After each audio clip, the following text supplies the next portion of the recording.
Sometime after this, Jesus crossed to the far shore of the Sea of Galilee, that is, the Sea of Tiberias, and a great crowd of people followed him because they saw the signs he had performed by healing the sick. Then Jesus went up on a mountainside and sat down with his disciples. The Jewish Passover festival was near.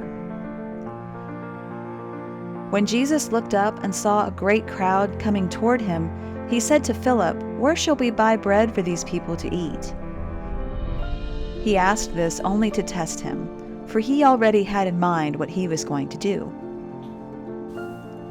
Philip answered him, "It would take more than half a year's wages to buy enough bread for each one to have a bite." Another of his disciples, Andrew, Simon Peter's brother, spoke up, "Here is a boy with 5 small barley loaves and 2 small fish.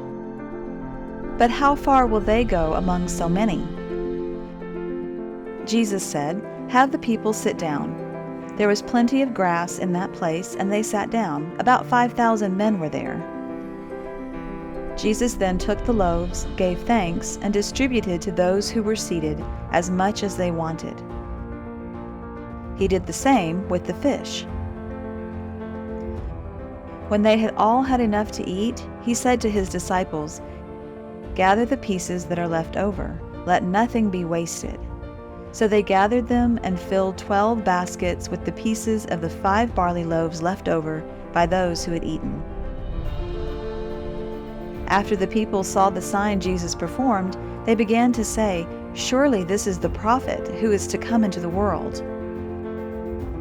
Jesus, knowing that they intended to come and make him king by force, withdrew again to a mountain by himself.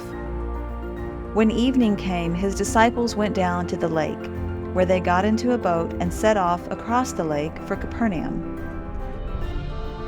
By now it was dark, and Jesus had not yet joined them. A strong wind was blowing, and the waters grew rough. When they had rowed about 3 or 4 miles, they saw Jesus approaching the boat, walking on the water, and they were frightened. But he said to them, "It is I, do not be afraid." Then they were willing to take him into the boat. And immediately the boat reached the shore where they were heading.